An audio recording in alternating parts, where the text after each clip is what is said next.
Alors, l'analyse financière, c'est la première étape parce que c'est celle qui est partagée par tout le monde. Donc, elle n'a pas une priorité par rapport à l'autre, mais tout le monde est d'accord là-dessus. Et alors là, je n'ai rien inventé du tout. Je me suis servi de mes cours de finance, de tout ce que font les conseils de droite et de gauche en la matière, et j'ai repris les ratios les plus classiques. Ce que j'ai retenu après beaucoup d'analyses statistiques, c'est qu'il y a quelques ratios qui sont vraiment prééminents et tout le reste est secondaire. C'est quoi? C'est d'abord et surtout le résultat d'exploitation.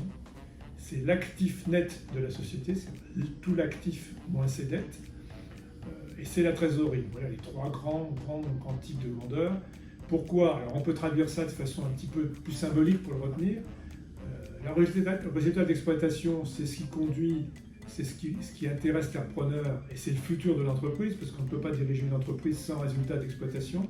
Et on ne peut pas emprunter de l'argent pour acheter une entreprise sans être un peu certain qu'elle va rendre une partie de cet argent pour pouvoir rembourser la dette d'acquisition. Donc ça, c'est un peu le futur de la boîte et c'est plutôt la vision du repreneur et ça déboute sur des calculs actuariels. Bon, ça, c'est très connu, mais c'est un peu ça. Et le passé, c'est-à-dire le côté plutôt de celui qui vend, du vendeur, du chef d'entreprise qui a passé 5, 10, 20, 50 ans dans son entreprise, c'est son actif. L'actif, c'est le bilan.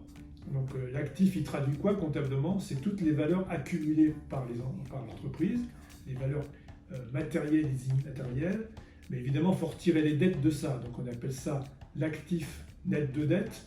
Tout l'actif, la somme des actifs moins toute la somme des passifs.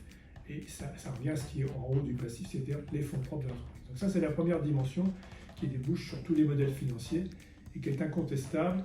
Encore une fois, le plus important, c'est quand même le résultat d'exploitation, et le résultat d'exploitation dit récurrent. C'est-à-dire qu'il ne faut pas prendre des résultats d'exploitation entachés de quelque chose d'exceptionnel.